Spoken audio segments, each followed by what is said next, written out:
మనం ఎవరము అని అంటే, సంఘము ఎవరు అంటే, సంఘం గఫూర్ గారి సంఘం, ఇంకో పాస్టర్ గారి సంఘం, ఆ పాస్టర్ గారి సంఘం, ఈ పాస్టర్ గారి సంఘం. ఎవడాడు గఫూర్? గఫూర్కి సంఘం ఎక్కడిది?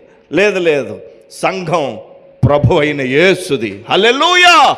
సంఘం ఆయన సంపాదించుకుంటే వచ్చింది. సంఘానికి కావలి కాయమని కావలిగా పెట్టాడు సేవకుణ్ణి. హల్లెలూయా! సంఘం అనేది ప్రభు అయిన యేసునికి చెందింది. ఈ సంఘము నాది అని అన్నాడంటే సేవకుడు తప్పు చేస్తున్నాడు. హల్లెలూయా!